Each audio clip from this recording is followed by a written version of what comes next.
¿Se escucha bien? Porque está lloviendo bastante. Sí, se escucha, profe. Genial. Ahí está. Bueno. A ver. La cámara.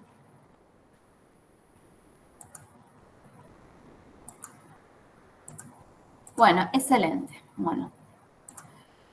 Bien, entonces, en la clase de ayer estuvimos charlando sobre equilibrio químico, repasamos algunos conceptos bien básicos de equilibrio químico que ustedes ya vieron en la asignatura anterior y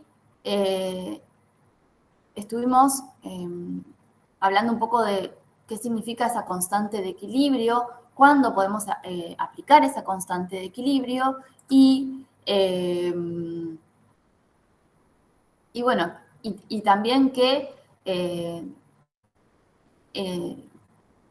hay interacciones entre las soluciones de electrolitos y el disolvente, que esa expresión de la constante de equilibrio no tiene en cuenta, y por lo tanto introdujimos el concepto de actividad, en donde definimos la actividad como la concentración efectiva de las especies en el equilibrio. ¿Sí? Y entonces hablamos un poco, bueno, de qué significa actividad, definimos el concepto de constante de equilibrio termodinámica y esa constante de equilibrio termodinámica expresada en función de las actividades, y dijimos que la actividad se relaciona con la concentración a través de el coeficiente de actividad. ¿Sí? Ahí estamos.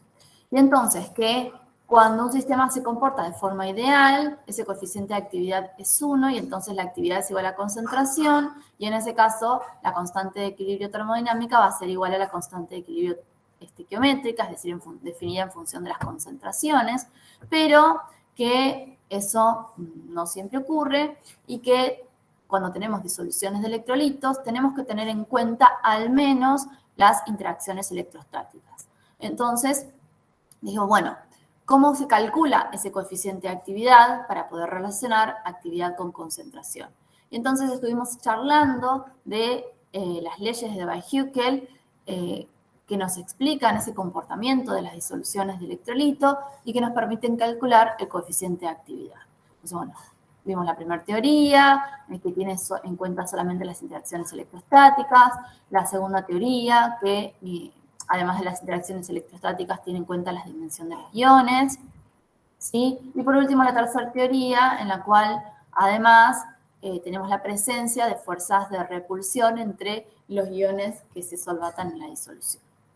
Bien, entonces, a partir de ahí, hicimos un cálculo, ¿sí?, de coeficiente de actividad para una disolución de una sal.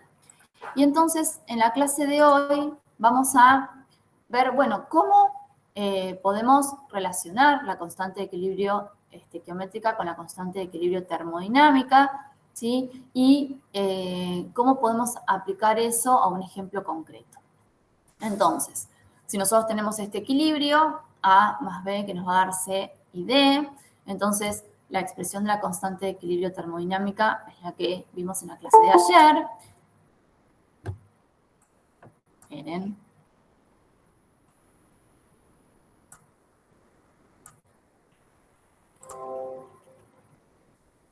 Y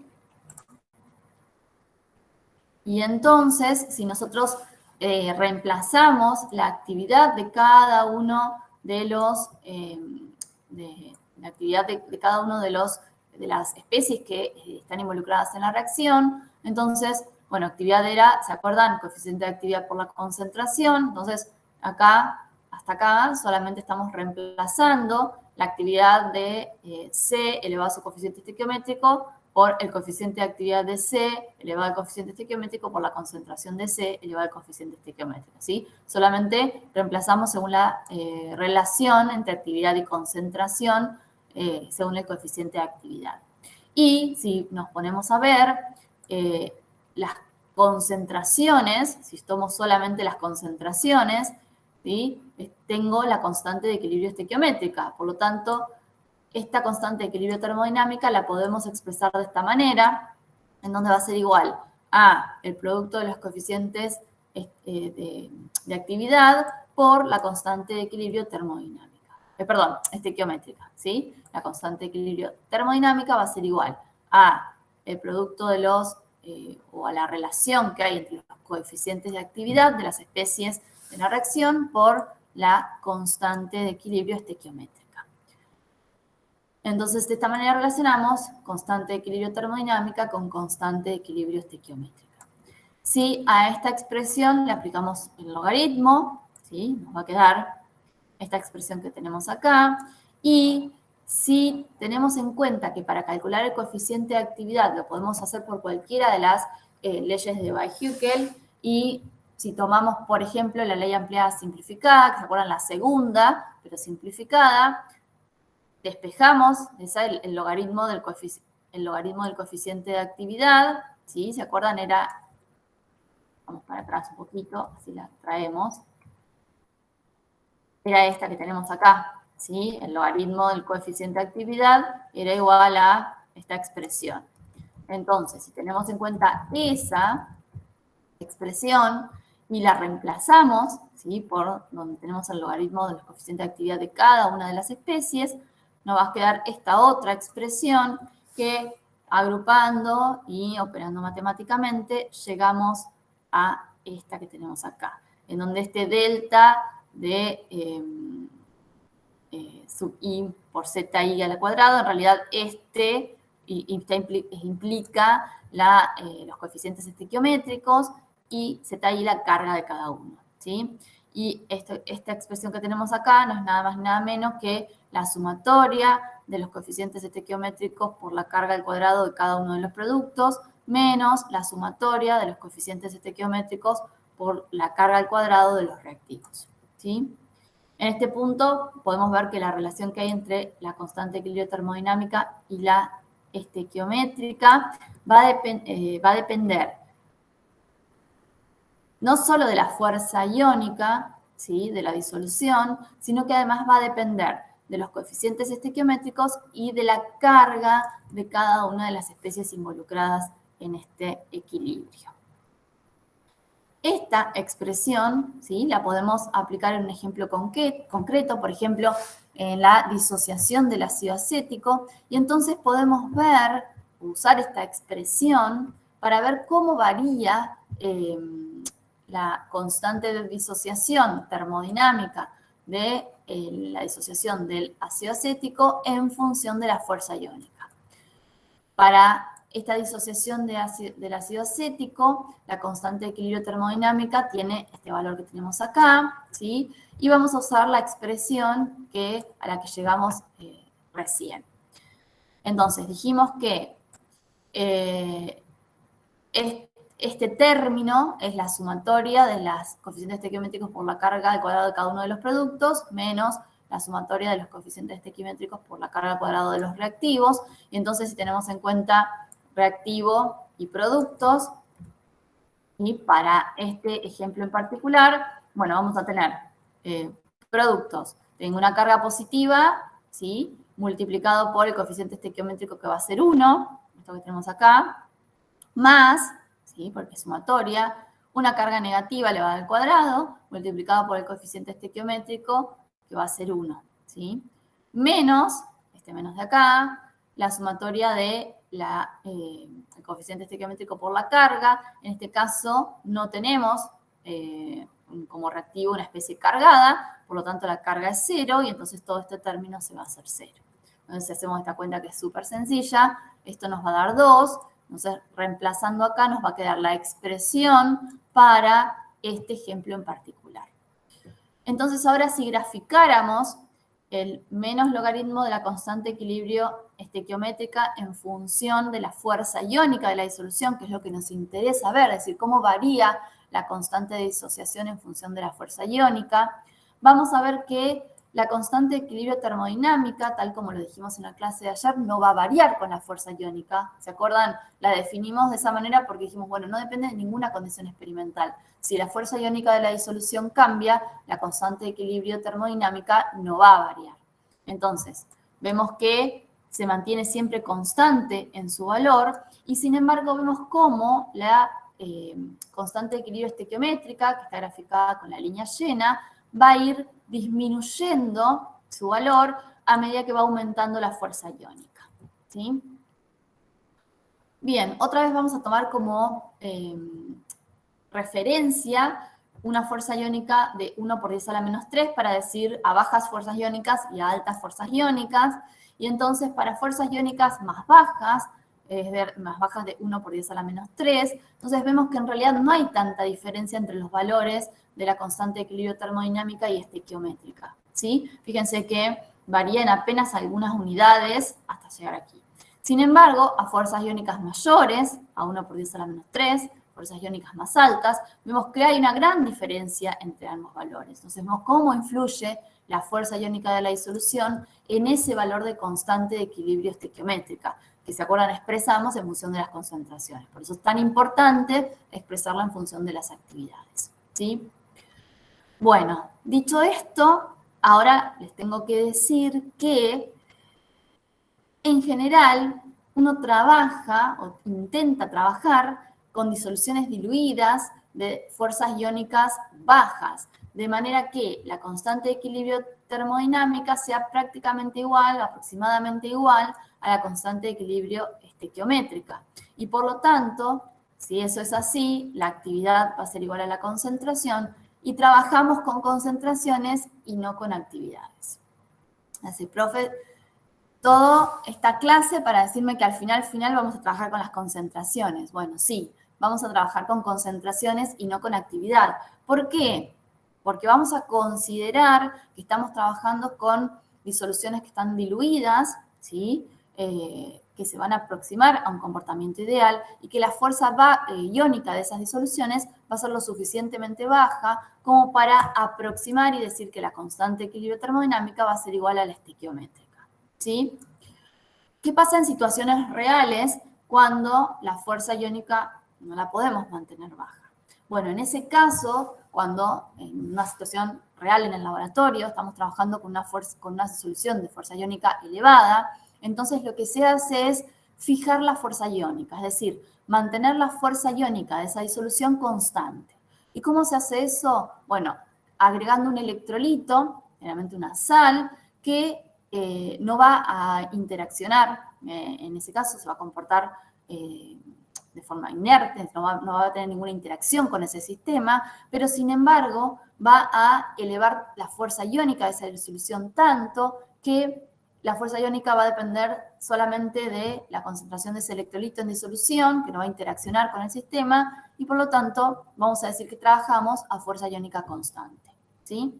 Entonces, resumiendo, si bien la constante de equilibrio termodinámica no es igual a la constante de equilibrio estequiométrica en la mayoría de los casos, si nosotros trabajamos con fuerzas iónicas lo suficientemente bajas, entonces podemos hacer esta aproximación y trabajar con la constante de equilibrio estequiométrica en función de las concentraciones, tal como lo veníamos haciendo hasta el momento. Es decir, considerar que la actividad va a ser aproximadamente igual a la concentración. Si nos topamos con una situación real en el laboratorio en donde la fuerza iónica no es baja, no la podemos mantener baja, entonces lo que vamos a hacer es mantener esa fuerza iónica constante, ¿sí? Agregando un electrolito, de manera que la fuerza iónica no varíe durante todo el experimento y por lo tanto podamos seguir haciendo esta aproximación, ¿sí? ¿Alguna duda?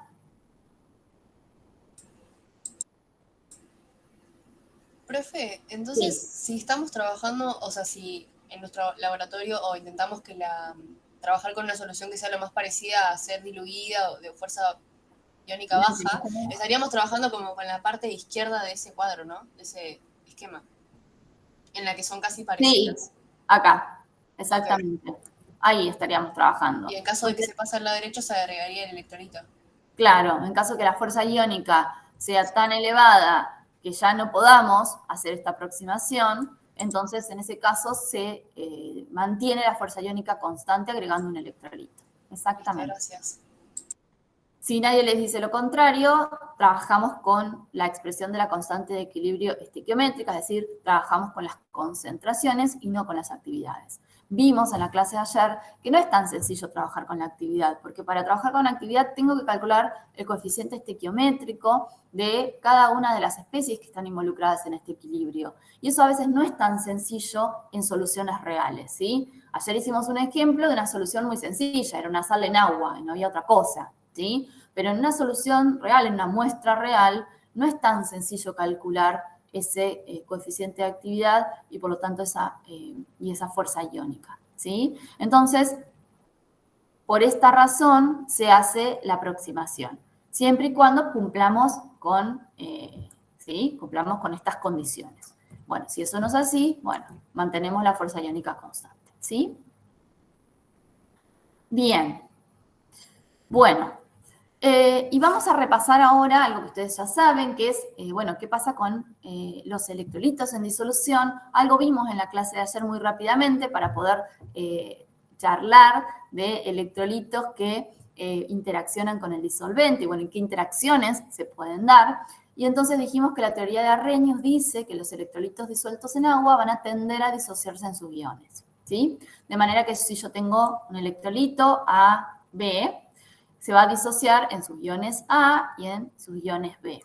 Si yo expreso la constante de equilibrio de esta disociación, que la puedo llamar constante de disociación, va a tener esta expresión que vemos acá, ¿sí? Entonces, si nosotros trabajamos con un electrolito que en disolución acuosa se va a disociar de forma completa, entonces la constante de disociación va a ser mayor que 1, es decir, voy a tener un valor de constante de disociación mayor que 1, de manera que este equilibrio se va a desplazar totalmente hacia la derecha. Y las especies predominantes en la disolución van a ser los iones, ¿sí? Cuando nosotros trabajamos con un equilibrio en el cual tenemos una disociación completa, así que la constante de disociación va a ser mayor que 1 y predominan los iones, ya no ponemos la doble flecha, ¿sí? No sé si eso lo tenían así de la otra asignatura. Ponemos una única flecha. ¿Qué significa eso?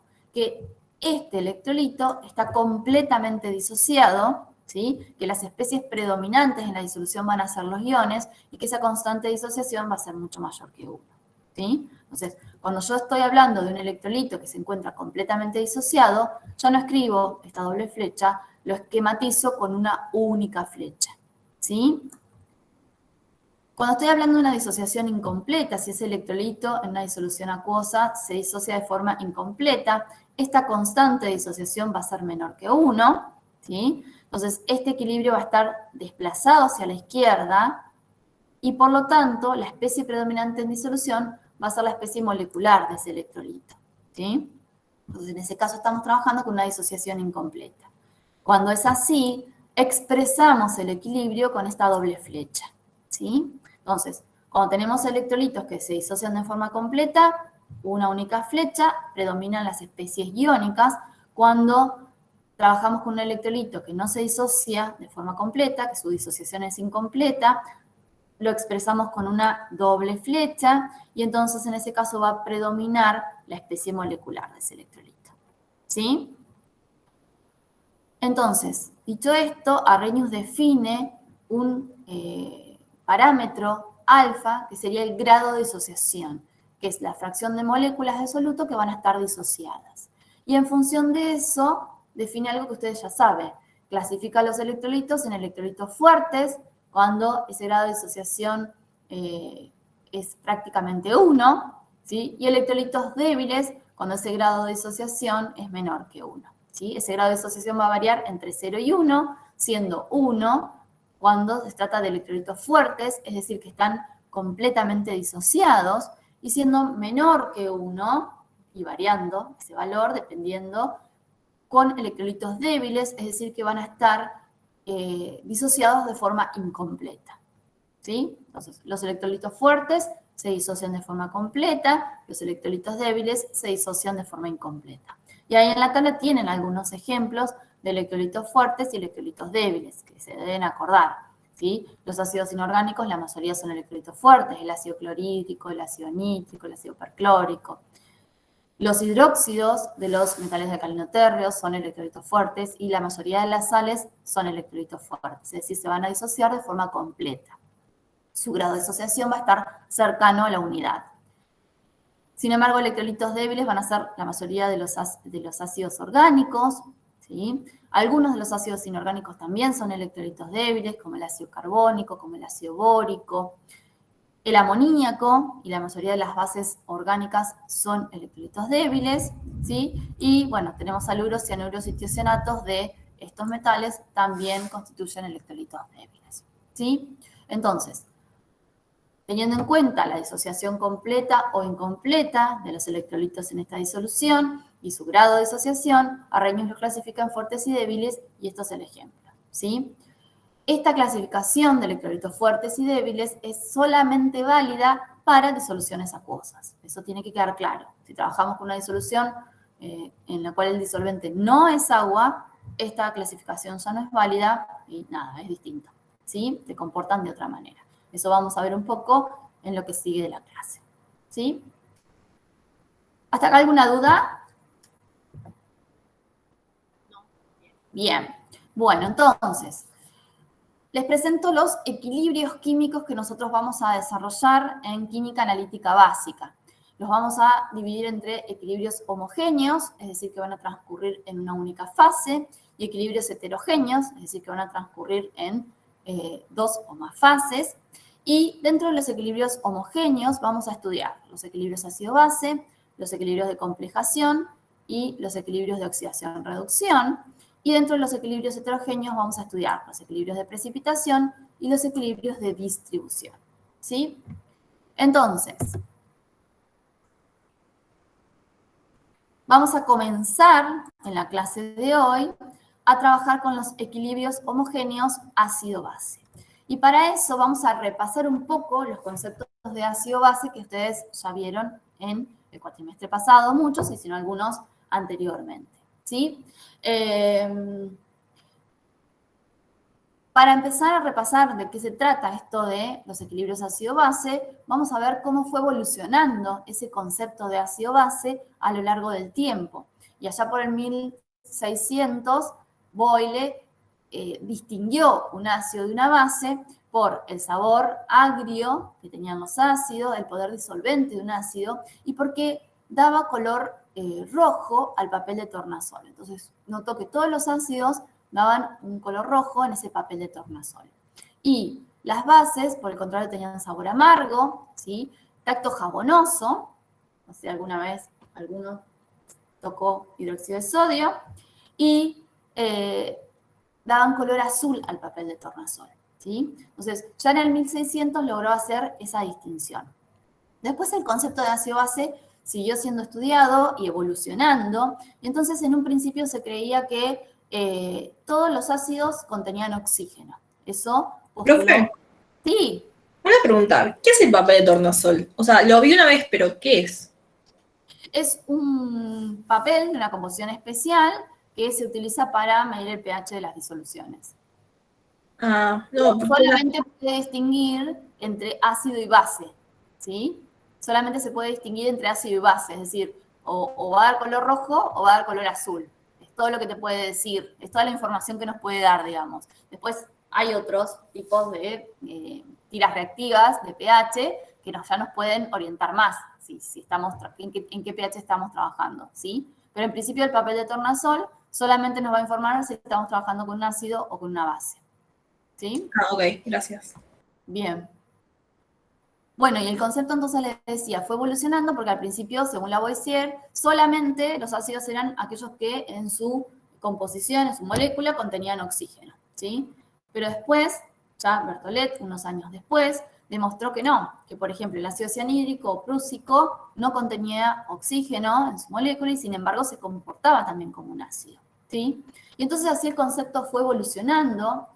Un concepto muy interesante lo introdujo Gay-Lussac en el año 1800, en donde afirmó ya ahí que los ácidos y las bases tenían que definirse uno en función del otro, y es lo que terminamos haciendo ahora, definimos uno en función del otro, y a partir de ahí ya llegamos a Arrhenius en el 1884, en donde decía que los ácidos y las bases se podían definir por los iones que se formaban en disolución acuosa, ¿sí? Entonces, que los ácidos daban lugar a la formación de protones en disolución acuosa y las bases daban lugar a la formación de oxidrilos en disolución acuosa. Y a partir de ahí, teniendo en cuenta todos estos conceptos, surge la teoría protónica de Bronsted y Lowry, en donde se llega a la conclusión que toda reacción ácido-base va a producir un intercambio de protones, ¿sí?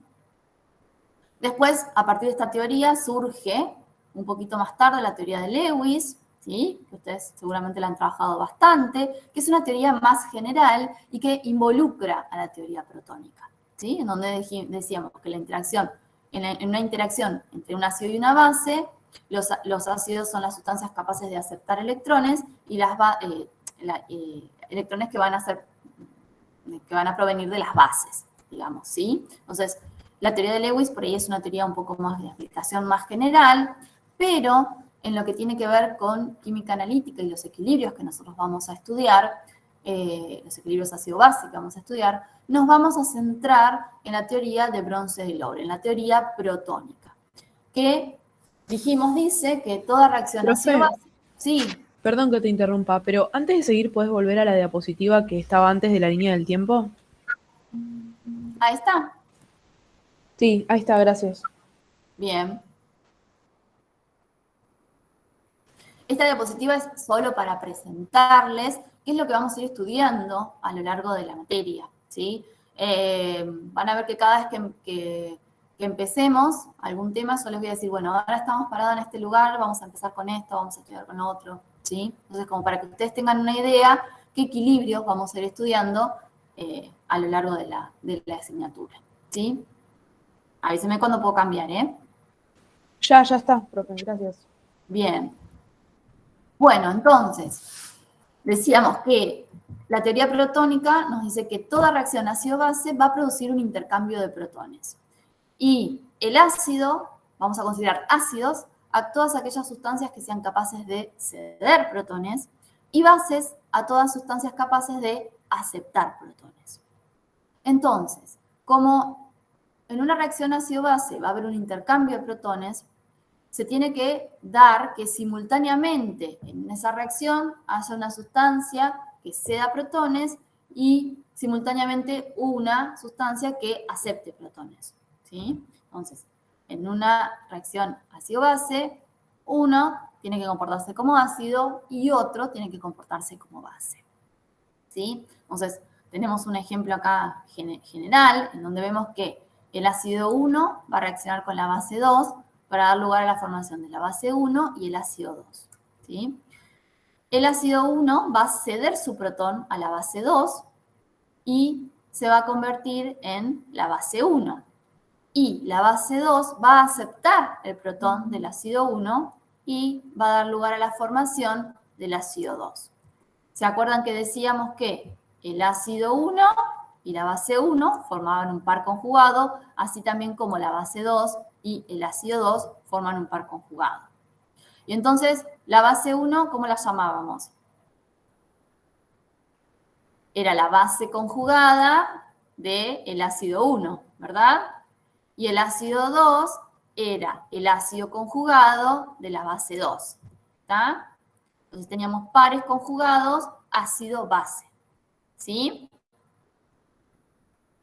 A todas las especies que van a estar involucradas en un equilibrio ácido-base, nosotros le vamos a llamar de forma general protolitos, ¿sí? Entonces, a partir de ahora van a ver que yo voy a hablar de protolitos fuertes, protolitos débiles.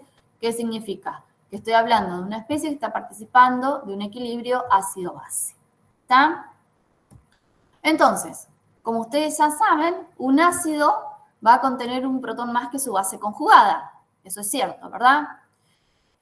Y eso va a ser independientemente de la carga que tenga ese ácido, ¿sí? Porque a veces asociamos que como tiene un protón más, es positivo, pero no necesariamente un ácido va a ser positivo, un catión.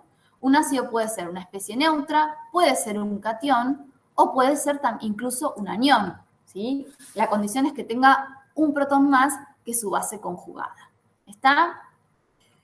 Y entonces, definíamos ácidos monopróticos, ¿a qué tipo de ácidos? ¿Se acuerdan? La verdad que no, profe. Creo que eran los que tenían un solo protón para donar, ¿o no? Muy bien. Eran aquellos ácidos que eran capaces de ceder un único protón, ¿sí? Entonces tenemos el ejemplo acá del ácido acético, que va a ser capaz de ceder un único protón para convertirse en su base conjugada acetato.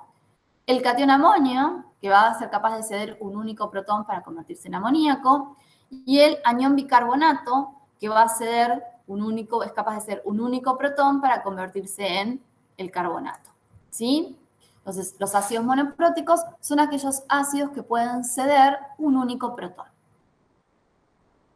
Lo mismo pasa con las bases monopróticas. Las bases monopróticas son aquellas que son capaces de aceptar un único protón, ¿sí? Y entonces, el amoníaco es una base monoprótica, el dihidrógeno fosfato es una base monoprótica y el anión bicarbonato es una base monoprótica, ¿sí? Pueden aceptar un único protón. De la misma manera podemos definir ácidos dipróticos, pueden ceder 2 protones, y lo mismo con las bases dipróticas, pueden aceptar hasta 2 protones, ¿sí? Entonces, el ácido carbónico es un ácido diprótico y el carbonato es una base diprótica, ¿sí?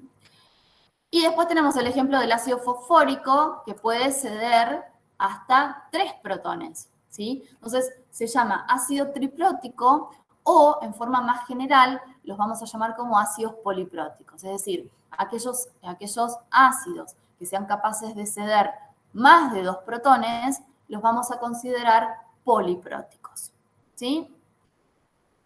¿Qué pasa con aquellas especies que son capaces de aceptar y ceder protones de manera indistinta? Depende en qué disolución se encuentren, ¿verdad? Entonces, ¿cómo se llamaban aquellas especies que eran capaces de aceptar y ceder protones? Que se pueden comportar tanto como bases como ácidos. Anfóteros. Sí, muy bien. Anfóteros o anfolitos, ¿sí? Nosotros vamos a usar más el término anfolitos, pero también son anfóteros, ¿está? Entonces, en estos ejemplos, un anfólito es el anión bicarbonato, ¿sí? Que vimos, se puede comportar como un ácido monoprótico y también se puede comportar como una base monoprótica. El anión bicarbonito es un ejemplo de anfolito. Los anfolitos tienen comportamiento anfiprótico. Entonces, nosotros cuando hablamos del comportamiento anfiprótico, estamos hablando de que una especie se puede comportar tanto como ácido como base, ¿sí? Es importante, ¿sí?, que recordemos que el comportamiento ácido-base de una determinada especie, de un determinado compuesto, va a estar dado por la especie con la que interaccionan. ¿Se acuerdan? En la línea de tiempo les dije, un concepto muy importante de Gay-Lussac es que los definió unos en función de otros, ¿sí? Entonces, la teoría protónica incorpora eso, y entonces ese comportamiento ácido-base va a depender con qué especie está interaccionando.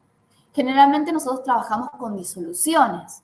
Entonces, el comportamiento ácido-base de un determinado compuesto va a depender directamente del disolvente en el cual se encuentre, ¿sí? Es decir, tiene un comportamiento relativo al disolvente en el cual se encuentra disuelto. Y como la mayoría de las veces nosotros utilizamos como disolvente el agua, el comportamiento ácido-base se define en general en función de cómo se comporta en agua. Si se comporta como ácido en agua o si se comporta como base en agua. Entonces le llamamos ácido si es capaz de ceder un protón, si está disuelto en agua, y base si es capaz de, uno o más protones. O base si es capaz de aceptar protones si se encuentra disuelta en agua, ¿sí? Entonces, nosotros definimos ese carácter, ese comportamiento ácido-base en función de cómo se comporta frente al agua como disolvente. Recuerden siempre que el comportamiento ácido-base es relativo al disolvente, ¿está? Entonces, acá tenemos unos ejemplos.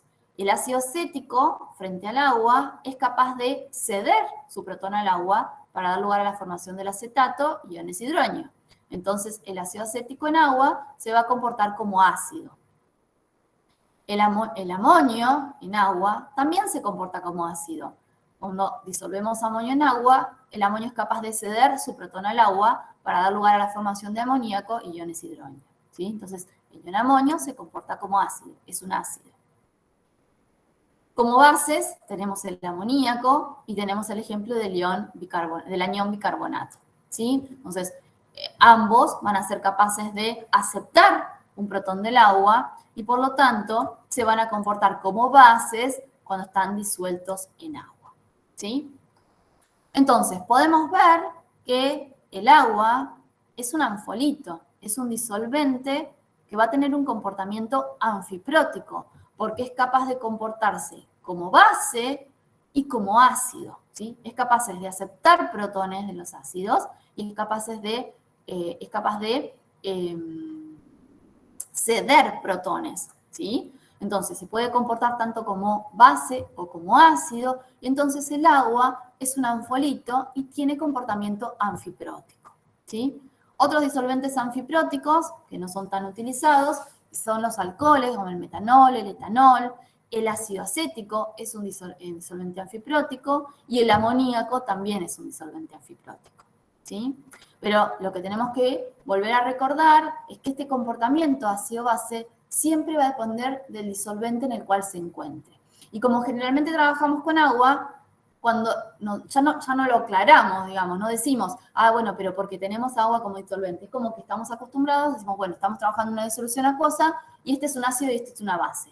Pero es un ácido y es una base, depende cómo se comportan en una disolución acuosa. ¿Está?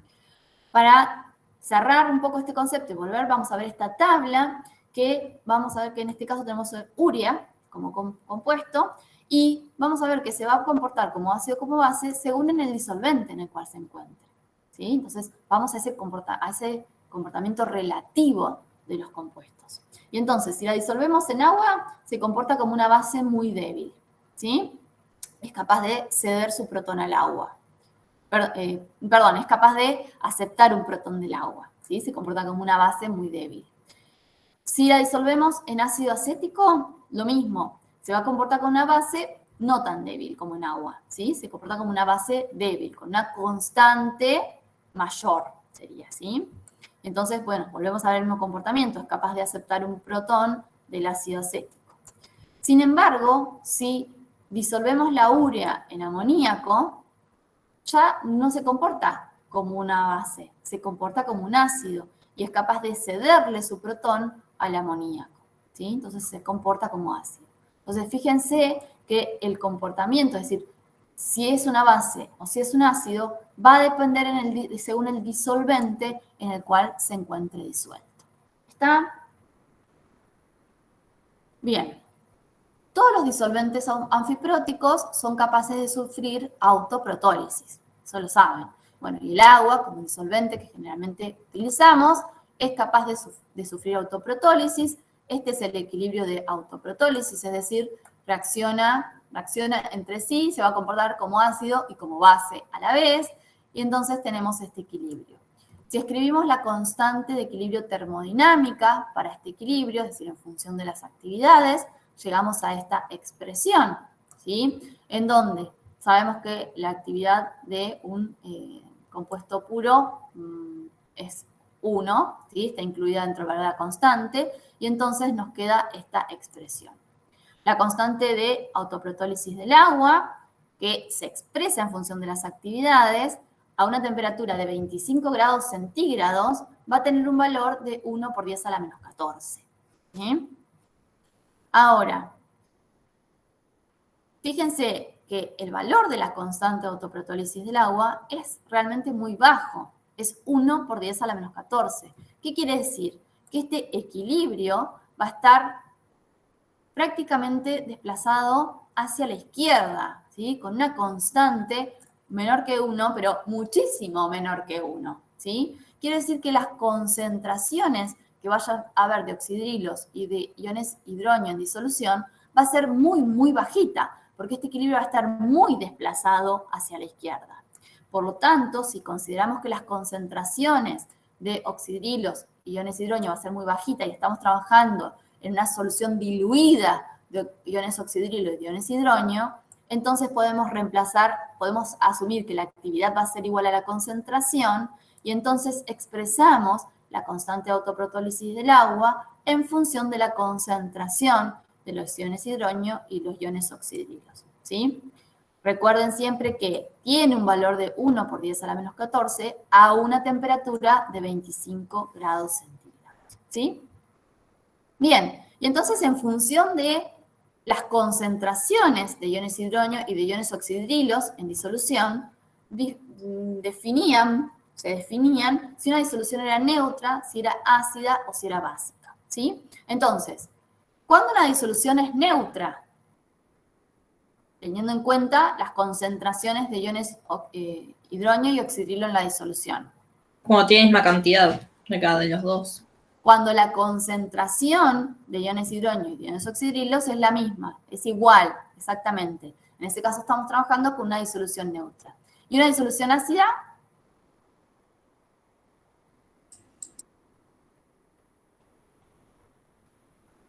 Cuando tiene más protones. Cuando la concentración de iones hidrógeno en disolución es mayor que la concentración de iones oxidrilo. Entonces estamos trabajando con una disolución ácida. Quiere decir que, ¿cómo va a ser la concentración de iones hidrógeno? Va a ser mayor a 1 por 10 a la menos 14, ¿verdad? Porque esta constante se mantiene. ¿Y una disolución básica? Mayor cantidad de oxidrilo. Exactamente. Cuando la concentración de iones oxidrilo en disolución es mayor que la concentración de iones hidrógeno en disolución. Fíjense que hablo de concentración, ¿sí? Son términos que tienen que empezar a incorporar de a poquito, tenemos que empezar a incorporar los términos adecuados, ¿sí? Entonces, cuando la concentración en el equilibrio de iones oxidrilo es mayor que la concentración de iones hidrógeno, ¿sí? Bueno, y en función de eso se define el pH de una disolución, ¿sí? Como una forma de medir la acidez de esa disolución, ¿sí? Entonces, fíjense que ya no vamos a definir el pH, o sí, pero bueno, en principio la definición correcta de pH es que es igual a menos el logaritmo de la actividad de iones hidrógeno en disolución, ¿sí? Entonces, el pH se define en función de la actividad de iones hidrógeno en disolución. Ojo, no de la concentración. ¿Qué pasa? Si nosotros asumimos que trabajamos en disoluciones diluidas, entonces sí, el pH lo definimos como menos el logaritmo de la concentración de iones hidrógeno en disolución. Pero tenemos que estar asumiendo esta condición primero, ¿sí? Esta es la definición de pH, en función de la actividad, ¿sí? Si nosotros asumimos que trabajamos con soluciones diluidas, entonces definimos el pH y es lo que vamos a trabajar a lo largo después de la asignatura en función de la concentración. Pero estamos hablando de disoluciones diluidas, estamos fijando esta condición para trabajar, ¿sí? Bueno, y entonces... Sí. ¿Cómo definís cuando está diluida una disolución y cuando no? No, en este caso lo establecemos. Decimos, bueno, si el pH es igual al menos logaritmo de la actividad de los iones hidrógeno, ¿sí?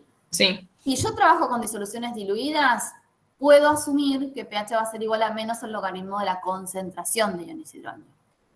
En esta deducción anterior, lo asumo, ¿sí? Porque el valor de la constante de autoprotólisis del agua es tan bajo que me está diciendo que este equilibrio va a estar bien desplazado hacia la izquierda, es decir, que va a predominar la forma molecular del agua y que en realidad la concentración de iones oxidrilo y de iones hidrógeno en disolución va a ser muy, muy baja, ¿sí? Entonces, asumo que estoy trabajando con una solución diluida de iones oxidrilo y de iones hidrógeno, que es lo que depende de la constante, y entonces por eso, ¿sí? Reemplazo actividad por concentración.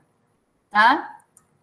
Sí, gracias. Bien. Acá porque tengo el valor de la constante. Acá no sé, ¿sí? Pero si yo voy a trabajar con esta definición de pH en función de la concentración, tengo que trabajar con soluciones diluidas. Si no, y bueno, ya no lo vamos a ver en esta materia, si no tengo que fijar la fuerza iónica, ¿sí? Hay que fijar la fuerza iónica, si no. porque el pH es igual al menos el logaritmo de la actividad de iones hidrógeno. Entonces, si yo asumo esta condición, puedo trabajar, ¿sí?, con esta definición de pH. ¿Está? Lo vamos a ir trabajando eso a lo largo de los distintos, cuando vayamos discutiendo distintos equilibrios, yo se los voy a ir recalcando, como para que ustedes vean, bueno, cómo es que uno llega a la conclusión de que puedo reemplazar actividad por concentración. A veces, teniendo valores de constante y demás, es bastante lógico, pero a veces asumimos la condición. ¿Sí? Decimos, bueno, si yo trabajo con soluciones diluidas, puedo decir esto. ¿Está? Bien, bueno, y entonces en función del pH, ¿sí?, una disolución era neutra, ácida o básica, ¿cuándo? Bien sencillo, a ver. Neutra, cuando el pH es igual a... A 7. A 7. Ser Ácida, Ácida menor que 7. menor que 7. Y básica, mayor que Mayor que 7. ¿Sí? Entonces, en función de eso surge teniendo en cuenta, bueno, esto que dijimos anteriormente, de cómo son las concentraciones de los iones oxidrilo y los iones hidroño en una disolución neutra ácido-básica. De ahí se deduce que a pH igual a 7 es neutra, a pH menor que 7 va a ser ácida y a pH mayor que 7 va a ser básica. ¿Sí? Recuerden que no hay una relación proporcional entre el pH y la concentración de iones hidrógeno en una disolución, porque estamos trabajando con una expresión logarítmica, ¿sí? Entonces eso lo podemos ver en estas tablas que tenemos acá abajo. Fíjense que la concentración aumenta de forma proporcional, pero no así, la concentración de iones hidrógeno, perdón, aumenta de forma proporcional, pero no así disminuye el pH de la disolución, ¿sí? Entonces, fíjense que tengo el doble de concentración de iones hidrógeno, pero no tengo una disminución a la mitad del pH de la disolución, ¿sí? Eso es importante que lo tengan en cuenta siempre, y siempre lo vamos a ir trabajando y va a quedar como implícito este concepto, ¿sí? Pero tienen que tener en cuenta siempre esto, que bueno, como es una expresión logarítmica, no hay una relación proporcional. Entonces, por ahí se aumenta la concentración de ion hidrógeno, pero no necesariamente de la misma forma va a disminuir el pH. ¿Está? En la tabla de abajo, bueno, tienen un poco más de lo mismo, es decir, fíjense que en todos los casos, ¿sí?, tenemos una variación de pH de una unidad. Sin embargo, para variar una unidad de pH, ¿sí?, y pasar de un pH de 1 a un pH de 2, necesito una variación de la concentración de oxidrilos de 9 por 10 a la menos 2. Y si trabajo a un pH de 7 y quiero variar de 7 a 8, sigo teniendo una variación de una única unidad, pero para pasar de un pH de 7 a 8, solamente voy a tener que tener una variación en la concentración de iones hidrógeno de 9 por 10 a la menos 8, ¿sí? Entonces, fíjense cómo, y esto lo tenemos que tener muy en cuenta, que cuando estamos trabajando a pHs más bajos, para poder variar una unidad de pH, necesito, ¿sí?, aportar una mayor concentración, hay una mayor diferencia en las concentraciones inicial y final de iones hidrógeno. Sin embargo, a pHs mayores, por ejemplo entre 7 y 8, la variación en la unidad de pH sigue siendo la misma, sin embargo, ¿sí?, la diferencia entre el pH inicial y final ya es mucho más pequeña, por eso esta diferencia de concentración es mucho menor, ¿sí? Entonces, otra vez, estamos en la misma, estamos marcando el carácter logarítmico que tiene esta definición, ¿sí? Bueno, y como ustedes saben, para el pK de un disolvente, ¿sí?, está definido en función de la constante de autoprotólisis de ese disolvente, y eso nos va a definir el intervalo de trabajo con el cual podemos usar ese disolvente, ¿sí? Entonces, como generalmente nosotros trabajamos con agua como disolvente y el pK del agua es de 14, entonces el intervalo de trabajo, ¿sí?, es entre 0 y 14. Entonces decimos, bueno, el pH va a variar entre 0 y 14. ¿Por qué? Porque la constante, ¿sí?, porque el pK del agua es de 14, ¿sí? Y esto es lo que nos define, ¿sí?, este pK, es decir, menos el logaritmo de la constante de autoprotólisis, es lo que nos define el intervalo de trabajo. Ahora, si nosotros no tenemos como disolvente agua y tenemos como disolvente etanol, ahora el pK es de 18. Quiere decir que ahora el intervalo de trabajo ya no va a ser entre 0 y 14. Ahora va a ser entre 0 y 18, ¿sí? Y si nos vamos al tetrahidrofurano, es de 34. Quiere decir que el intervalo de trabajo ahora va a ser entre 0 y 34, ¿está? Entonces, esto es para que vean que los valores que le asignamos al pH de una disolución, ¿sí?, dependen directamente del disolvente en el cual estamos trabajando. Entonces, si hablamos de un pH de máximo 14, es porque estamos trabajando con disolvente agua. Pero si yo trabajo en otro disolvente, ya se define de otra manera el intervalo de trabajo con ese disolvente. ¿Está? Eso tiene que quedar muy claro, sobre todo cuando voy a trabajar al laboratorio, ¿sí? Que a veces preparo una solución etanólica y yo quiero medir el pH, y no puedo medir el pH, ¿sí? Porque el pH está definido, ¿sí?, para el disolvente agua, ¿está? El intervalo de trabajo es entre 0 y 14. Ahora, si estoy trabajando con otro disolvente, cambia, ¿sí? Eso es importante que lo tengan en cuenta. ¿Qué quiere decir intervalo de trabajo del disolvente? Claro, por ejemplo, nosotros trabajamos con agua en pHs, ¿sí?, valores de pH que van entre 0 y 14, ¿sí? El máximo es 14. ¿Por qué? Porque la constante, el pK, digamos, de la constante de autoprotólisis es 1 por 10 a la menos 14, y entonces el pK es de 14. Entonces, eso define el intervalo de trabajo, y el pH lo puedo medir entre 0 y 14, ¿sí? Ahora, no es lo mismo para el etanol, no es lo mismo para el metanol, no es lo mismo para el tetrahidrofurano, ¿sí? Cambia. Entonces, eso nos tiene que hacer pensar que cuando yo voy a medir pH, bueno, lo tengo que hacer porque la disolución es acuosa, no puedo ir a medir pH y trabajar, decir, bueno, va entre 0 y 14, estoy trabajando con etanol, por ejemplo. No lo puedo medir. Es ¿Nosotros vamos a medir el pH así con otro disolvente que no sea agua? No, nosotros siempre vamos a trabajar en agua, pero es un concepto que tienen que tener presente, ¿sí? Porque después van al laboratorio y quieren medir el pH de una solución de etanol. No se puede, ¿está? No va a ser correcto, ¿se entiende? ¿Y Eso cómo se hace? O sea, tipo, no digo que lo hagamos, pero nosotros, o sea, tipo, cuando lo hacen, ¿hay alguna forma o no se mide directamente el pH en otra cosa que no sea agua? No se mide porque el pHímetro está definido, ¿sí? O sea, con lo cual yo voy a medir el valor de pH de una disolución, está definido en función de eso. Claro, ¿Sí? era eso lo que quería preguntar. ¿Qué Claro. pasaba con otras soluciones? Sí, no se puede, se trabaja de otra manera. Les soy sincera, nunca medí. Pero bueno, tiene que quedar claro que no se puede, salvo que yo tenga una mezcla. Entonces, tengo una mezcla de agua-metanol o de, por ejemplo, puede ser de un ácido fórmico metanol, y estoy trabajando con esa mezcla, entonces ahí sí, pero le mido el pH al ácido fórmico. Cuando yo voy a informar, el pH que yo estoy informando es del ácido fórmico, no de la mezcla en total. ¿Está? Eso es importante, que lo tengan en cuenta. Sobre todo una cuestión práctica, ¿sí? No sé si hay alguna manera de calcularlo, o si yo quiero saber cómo se calcula. Hay que trabajar con la constante de autoprotólisis de ese disolvente, y en función de eso, todo. Pero bueno, generalmente no se hace, no tiene sentido práctico, digamos. Profe, o sea, ¿tiene algo que ver con que el pH tenga un intervalo de trabajo de 14? Claro. ¿Es por eso? Es porque estamos definiendo, perdón, me fui para adelante.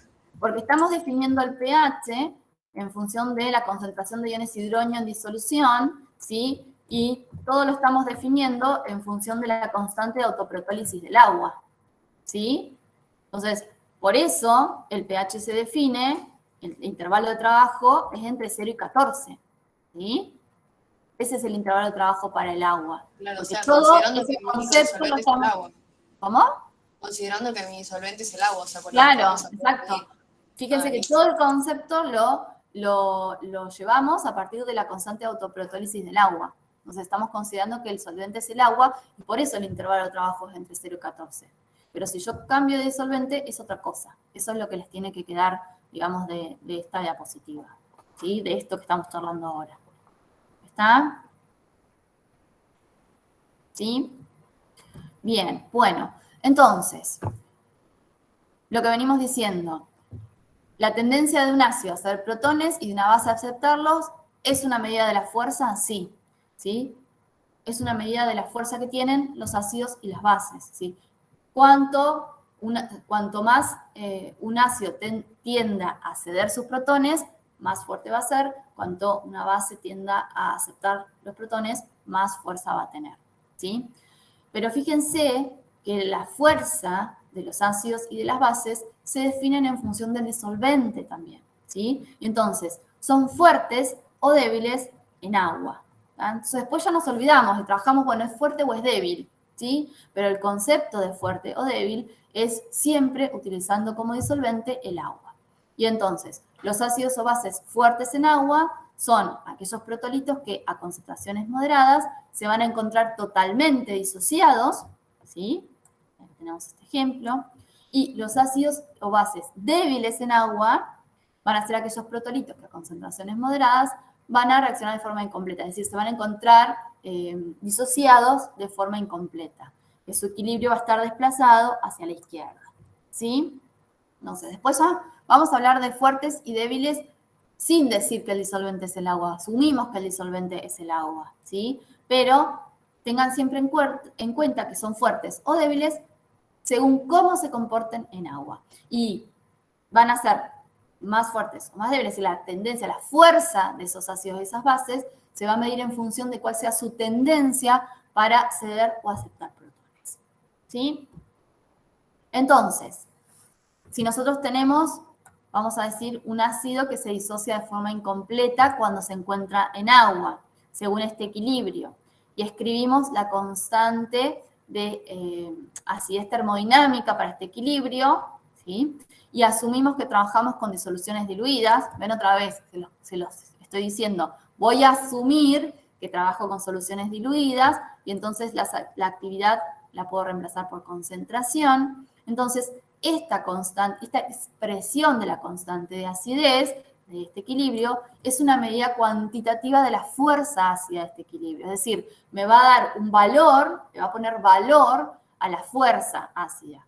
Acuérdense que cuanto más cercano a 1 sea el valor de la constante, acuérdense que los que se disocian completamente tienen valores de constante mayores que 1. ¿Se acuerdan? Lo venimos trabajando desde ayer.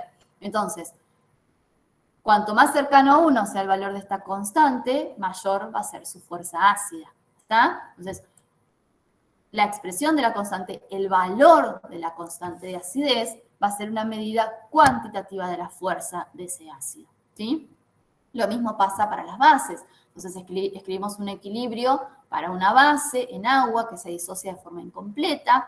Podemos escribir la constante de basicidad para este equilibrio y esta constante basicidad va a ser una medida cuantitativa de la fuerza básica de esta base, ¿sí? ¿Qué fuerza va a tener? Entonces el valor de esta constante de basicidad me va a dar una idea de cuán fuerte va a ser esa base, ¿sí?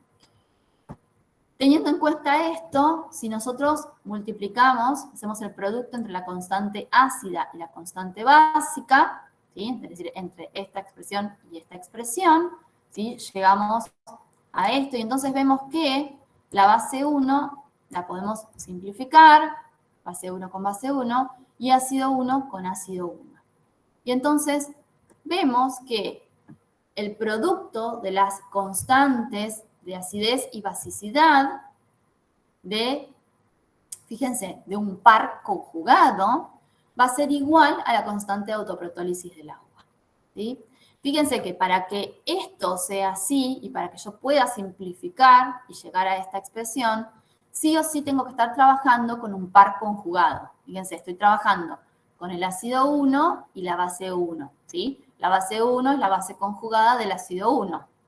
¿Ah? Entonces, estoy trabajando con el mismo par conjugado. Entonces, el producto de las constantes ácida y básica de un par conjugado va a ser igual a la constante de autoprotólisis del agua. ¿Sí? ¿Está? Entonces, yo puedo, fíjense que conociendo, ¿sí? Conociendo la constante de autoprotólisis del agua, ya sabemos cuál es el valor. conociendo una de estas constantes, la constante ácida, la constante básica, puedo sacar el valor de la otra. ¿Tá? Entonces, muchas veces, a veces no tenemos el valor, necesito la constante de basicidad, pero no tengo el valor de la constante de basicidad, no está en la tabla, está el valor de la constante ácida. Bueno, entonces con esta expresión puedo calcular esa constante de basicidad. ¿Está? Pero recuerdo, solamente válido para pares conjugados. ¿Está? Solamente válido para pares conjugados. Y entonces, esta expresión de constante el producto de las constantes de equilibrio ácida y básica de un par conjugado, nos va a dar una idea de la fuerza relativa de ese ácido y de esa base, que están participando de este equilibrio. ¿Está? Y entonces así podemos decir que, fíjense, cuando tenemos una constante de acidez mucho mayor que 1, ¿sí? Quiere decir que este equilibrio está bien desplazado hacia la derecha, teniendo en cuenta esta expresión, como el producto de las constantes va a ser igual a la constante de autoprotólisis del agua, eso va a querer decir que la constante de basicidad va a ser mucho menor a 1 por 10 a la menos 14, ¿verdad? Porque esta igualdad se mantiene. Por lo tanto, si esta es mucho mayor que 1, esta tiene que ser mucho menor a 1 por 10 a la menos 14. ¿Eso qué quiere decir? Si la constante de acidez es mucho mayor que 1, estamos trabajando con un ácido fuerte. Quiere decir que el equilibrio está completamente desplazado hacia la derecha. Su constante de acidez es mucho mayor que 1. La base conjugada de un ácido fuerte es una base muy, muy débil. Fíjense, con constante de basicidad mucho menor a 1 por 10 a la menos 14. ¿Sí? ¿Qué quiere decir? Que para las bases débiles, ¿sí?, de los ácidos fuertes, las bases conjugadas, perdón, de los ácidos fuertes, son bases muy, muy débiles. Tan débiles que no se van a disociar en agua, ¿sí? Que no se van a sufrir hidrólisis, ¿tá? Que no van a reaccionar con agua. Un ejemplo, a ver, no tengo ejemplos, pero un ejemplo, por ejemplo, es el ácido clorhídrico. El ácido clorhídrico es un ácido fuerte, tiene una constante de acidez mucho mayor que 1, ¿sí? Su base conjugada es el anión cloruro. El anión cloruro es la base conjugada del ácido clorhídrico. Y es una base tan débil que no va a reaccionar con agua, no se va a hidrolizar en agua, ¿sí?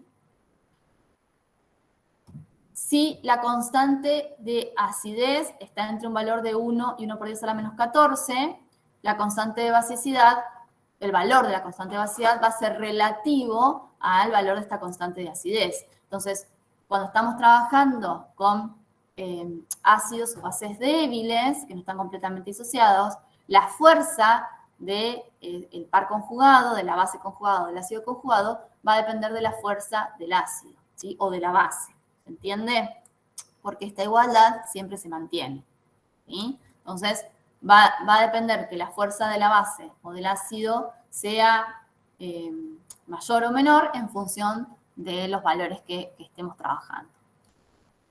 Y, finalmente, ¿sí?, cuando tenemos una base fuerte, con una constante de basicidad mucho mayor que 1, nos va a pasar que su ácido conjugado, la constante de su ácido conjugado, va a ser mucho menor que 1 por 10 a la menos 14. Por lo tanto, va a ser un ácido conjugado muy, muy débil. Eso pasa siempre. Los ácidos conjugados de bases fuertes son ácidos muy débiles. Tan débiles que no se van a hidrolizar en agua, que no van a reaccionar con agua, ¿sí? Un ejemplo de una base fuerte con una constante de basicidad mucho mayor que 1 es el hidróxido de sodio. El sodio es el ácido conjugado del hidróxido de sodio. Y el sodio es un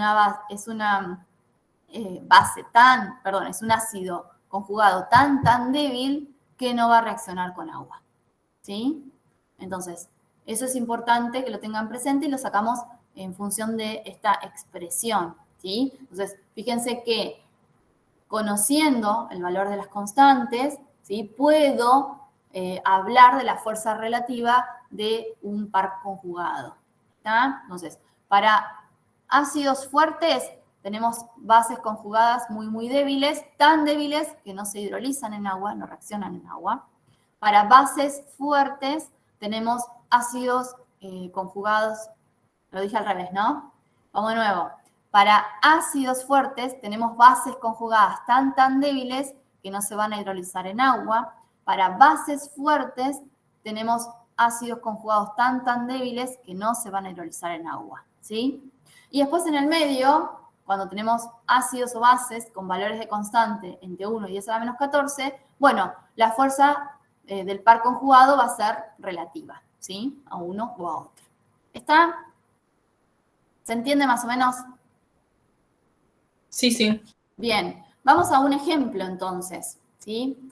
Que, a ver, Cuando hablamos de fuerza, hablamos de fuerza de disociación. cuando hablamos de fuerza estamos hablando Esa fuerza de relativa es la fuerza de de disociación. este equilibrio, de cómo se comporta ese ácido o esa base frente al agua, Perfecto. ¿sí? Bien, bueno, miren, vamos a hacer este ejemplo, ¿sí? ¿Tienen ahí cálculo para hacerlo? ¿O se los dejo para discutir la clase que viene? ¿Yo tengo los valores? Ah, sí, los tengo. Bueno, lo podemos hacer. No me acordaba. ¿Sí? Fíjense. Dice, ordenar según su fuerza ácida. ¿Sí? Y entonces tenemos 3 ácidos que tenemos que ordenar según su fuerza ácida.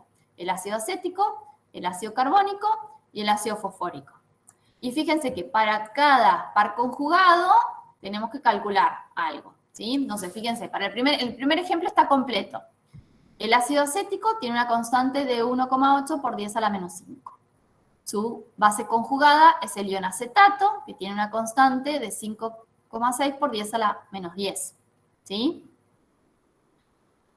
El pK, es decir, el menos el logaritmo de la constante, va a ser 4,75, y el pKb, es decir, el menos logaritmo de la constante de basicidad, va a ser 9,25. ¿Sí? A partir de ahí, podemos calcular, teniendo en cuenta esta expresión que tenemos acá, la constante y, bueno, por supuesto, el pK. ¿Sí? ¿Se animan a hacerlo? ¿Tienen para hacerlo ahí la calcu? ¿Así practicamos? Porque yo tengo la resolución. Les puedo dar la resolución, pero estaría bueno que lo intenten hacer. Díganme si no sigo.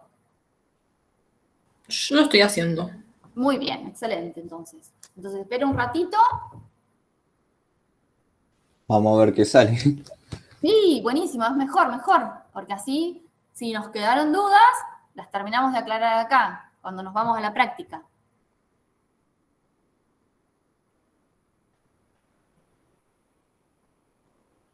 Recuerden que estamos hablando de pares conjugados y entonces podemos valernos de esta expresión, que la cual estuvimos trabajando hasta recién, como para poder hacer estos cálculos. ¿Está?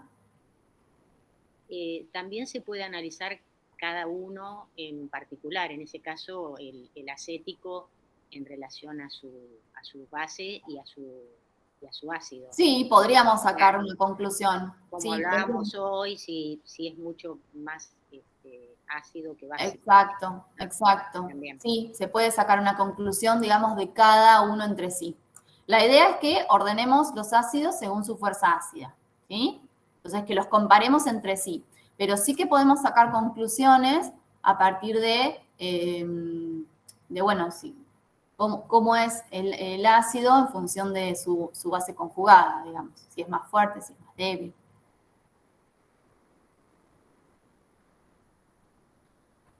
Mientras tanto voy practicando. En el caso del acético sería mucho más básico que ácido. O sea, tiene Al revés, el ácido acético, fíjense, en este caso nos va a pasar que todos los ácidos van a tener constantes de acidez mayores que las constantes de basicidad.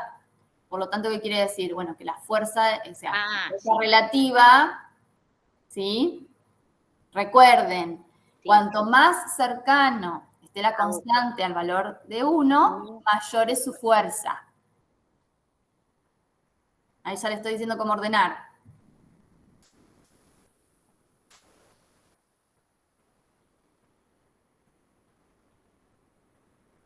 Sí, por eso yo decía que en el caso del acético tiene mayor fuerza básica que ácida. Al revés, Pero no tiene se asocia. mayor constante ácida. Por eso es un ácido. Ah, claro. ¿Sí? Acá, sí, sí. Eso sí, te está quería bien. decir. Es la constante ácida es 1,8 por 10 a la menos 5. Y la Está bien. básica del ion acetato en realidad es la fuerza de la base conjugada con Está bien, respecto a la fuerza del ácido, ¿sí? Su base conjugada, que es el ion acetato, tiene una constante de basicidad de 5,6 por 10 a la menos 10. Claro, es menor. Más baja, claro. Y si yo miraba los pK de cada uno, que no es. Claro, bueno, ahí es al revés, ¿sí? Ahí Claro. ya también vamos a ir practicando para lo que vamos a ir trabajando a lo largo de la materia. Cuando estoy hablando del pK, me tengo que acordar que es al revés, que es el menos logaritmo de. Y entonces, en el caso del pK, cuanto más bajo sea el pK, ¿sí? No Sí. quiero decir más porque si no le estoy ordenando todo. No, yo estoy hablando solo del acético, pero por eso, Sí, porque sí. yo estaba analizando el pK en vez de analizar el K. Claro, está muy bien. Bueno, no, acuérdense que es al revés, que el pK es menos el logaritmo de. ¿Sí? Bueno, ¿alguno tiene algún resultado? Para el carbónico.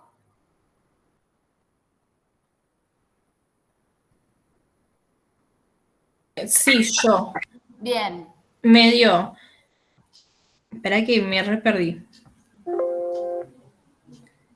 Espera que lo acomodo y te digo. Sí, no hay problema.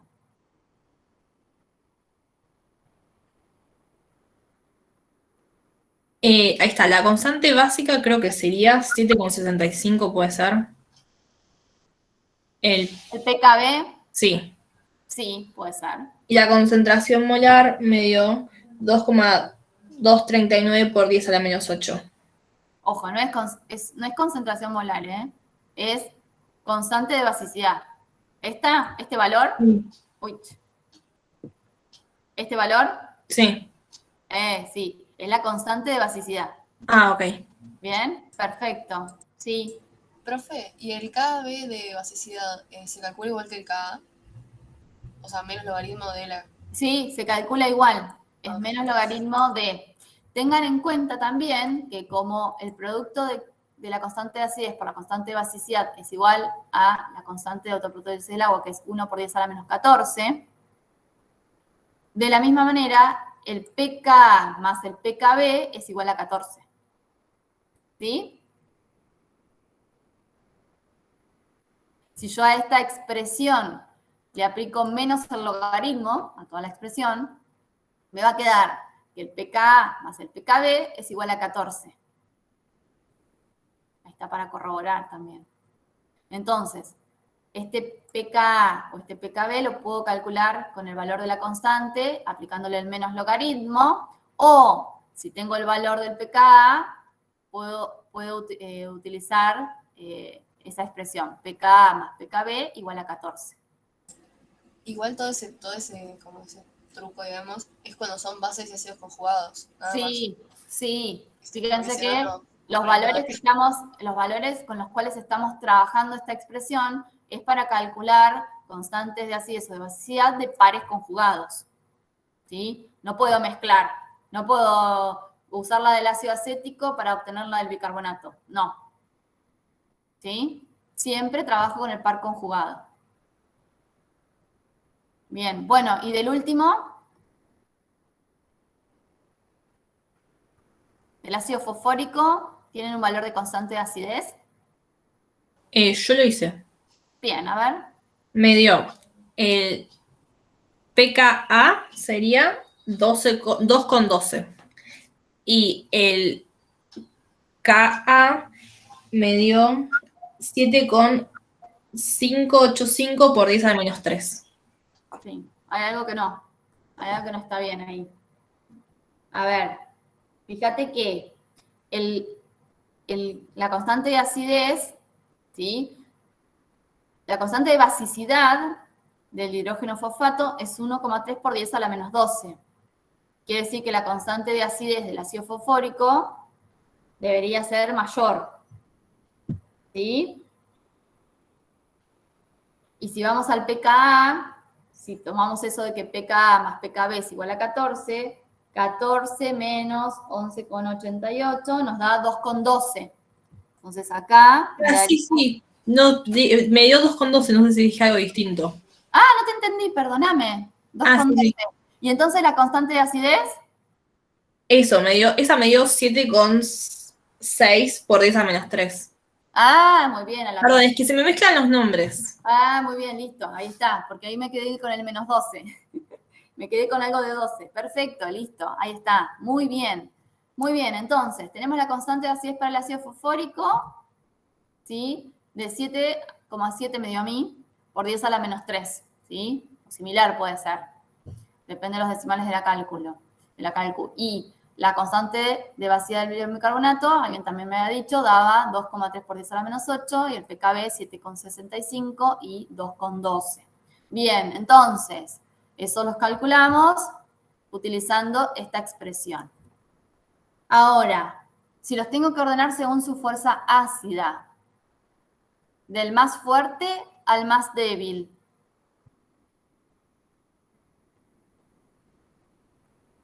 ¿Quién es el más fuerte? ¿Quién es el más débil? ¿Cuál es el orden? El último sería el más débil, el más fuerte, perdón.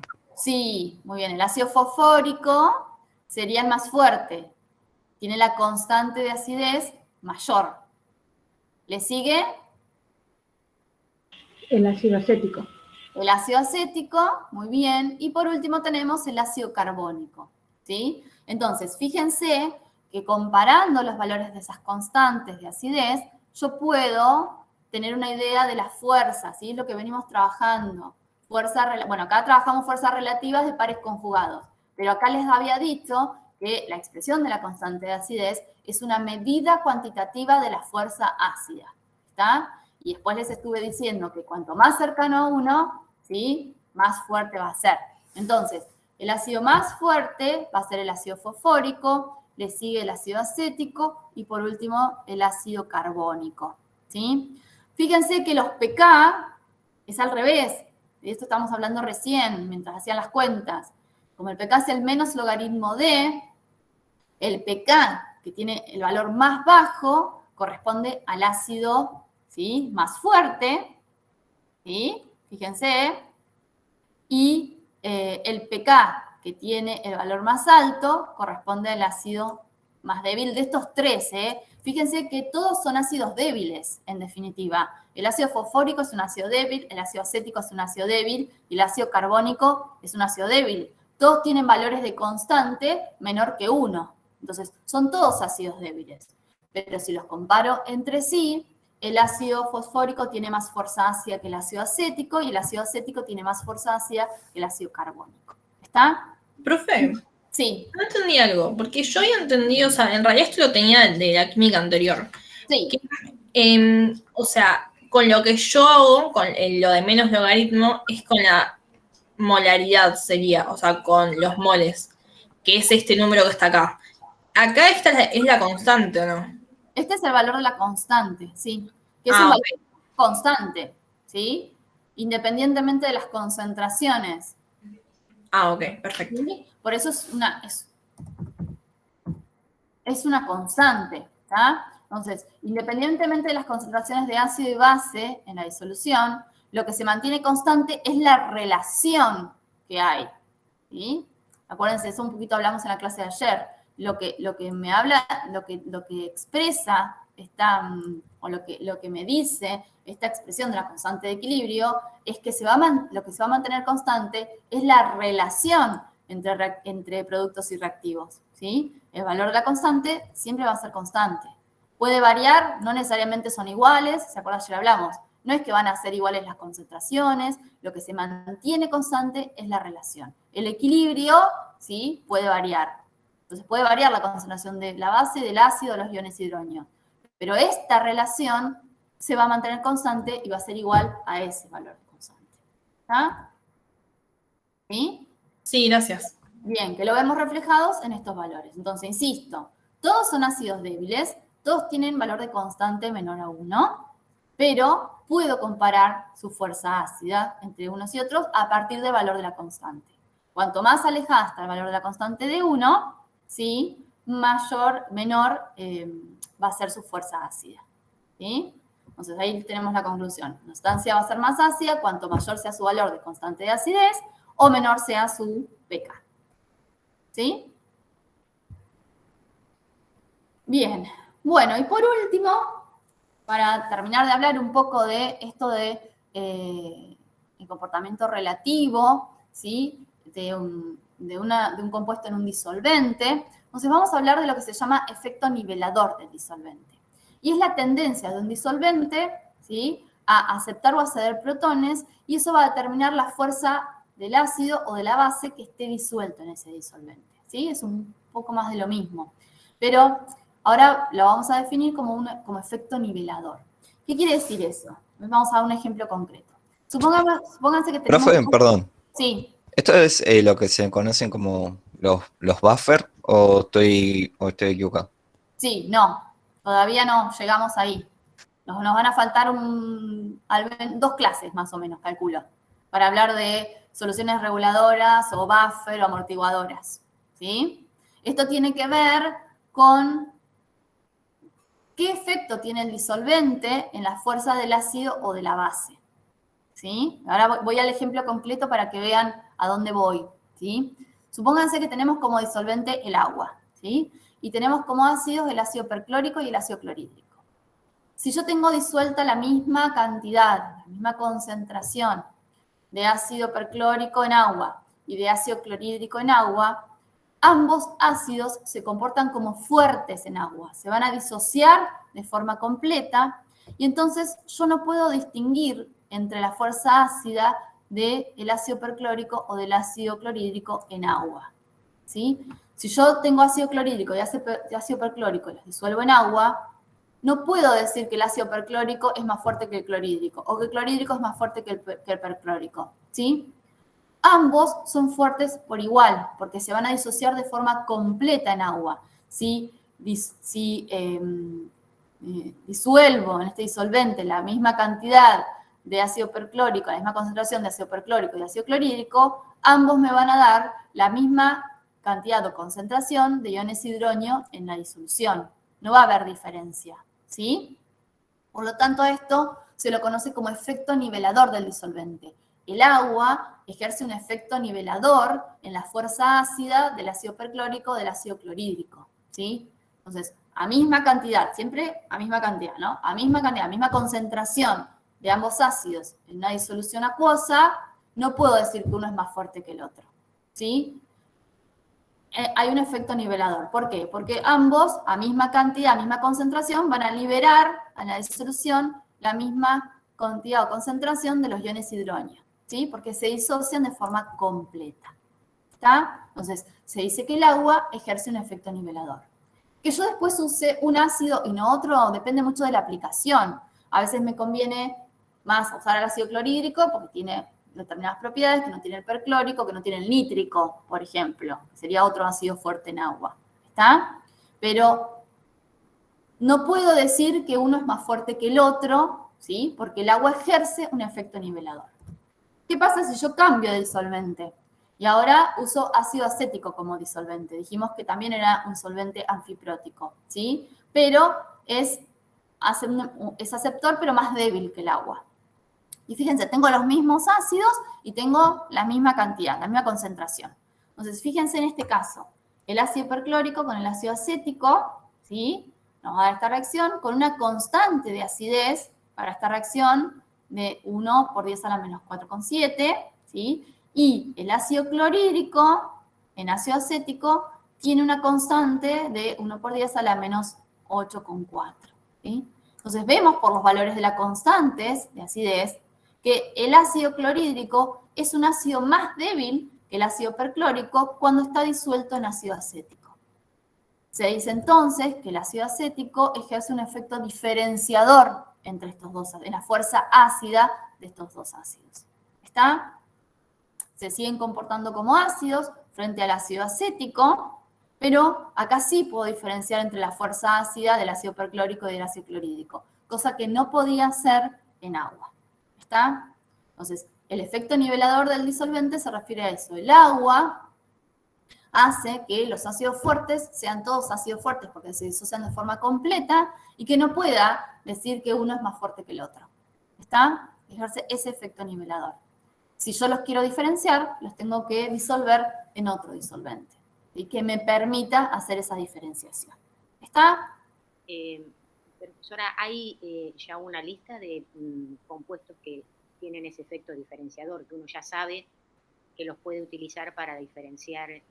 Sí, los podemos buscar en handbooks y demás, ¿sí? En general uno trabaja siempre con agua como disolvente, ¿sí? Y entonces en ese caso, bueno, por eso venimos charlando. Uno dice, bueno, un ácido fuerte o un ácido débil, de acuerdo a cómo se comporte frente al agua como disolvente, y es raro trabajar con otros disolventes. Pero si tengo que trabajar con otros disolventes, sí, hay handbooks, tipo manuales, cosas así, en donde yo puedo buscar cuáles son esos disolventes, cuáles son las constantes. ¿Sí? La tabla de constantes que nosotros le vamos a dar, constantes ácidas, corresponde a ácidos disueltos en agua. ¿Sí? Entonces, no hay ninguna aclaración. Manera Tale no va a decir eso, ¿sí? En qué solvente está, porque se asume que es en agua. Pero, si a mí me interesara otro, bueno, tendría que ir a buscar información, ¿sí? Hay tablas con otros disolventes para poder comparar, ¿sí? Seguro. ¿Ah? Nosotros vamos a trabajar con el agua como disolvente. Y entonces, todo lo vamos a hacer relativo al agua como disolvente. Pero de esta clase les tiene que tener en claro que estamos trabajando, o sea, que el comportamiento es relativo y es relativo al agua como disolvente. A partir de ahora yo no voy a decir más que estamos trabajando en agua. Asumimos que trabajamos con disoluciones acuosas y todo lo que vayamos a hablar de fuertes, débiles y demás, se asume que es con agua como disolvente. Pero les tiene que quedar claro de esta clase que es un comportamiento relativo. Y que asumimos cada vez que hablamos de ácidos fuertes o débiles que estamos trabajando con agua. Que si estamos trabajando con otro disolvente, es otra historia. ¿Sí? Bien, bueno, con esto vamos a dar por terminada la clase. ¿Sí? Vamos a seguir la próxima. Profe, Sí. no terminé de entender, o sea, si trabajamos con ácidos fuertes o débiles, depende de cómo se comportan en una disolución acuosa de agua, claramente. Y si quisiéramos hacer otra diferenciación, tenemos que usar otro disolvente. Si queremos, a ver. O medir la fuerza. Eso no entendí, cómo se relaciona exactamente, la fuerza. Que la fuerza de cada uno de esos ácidos va a depender siempre del disolvente. Y que nosotros trabajamos cuando asumimos un concepto de un ácido fuerte o un ácido débil, es porque estamos trabajando en una disolución acuosa. Entonces, si yo les digo ácido clorhídrico, ustedes me dicen, es un ácido fuerte. Si yo les digo ácido acético, me dicen, es un ácido débil. Pero eso les tiene que quedar claro que es siempre porque trabajamos con agua como disolvente. No hacemos la aclaración. Yo le digo fuerte o débil y ustedes ya saben, es nítrico, es fuerte. Bueno, porque el agua es el disolvente. Ahora, si yo quisiera, o si tuviese que trabajar en otro disolvente, bueno, se comportan, tengo que saber que se pueden comportar de otra manera. ¿Está? Listo, ahora sí, gracias. Bien. Bueno, me dejo de grabar la clase.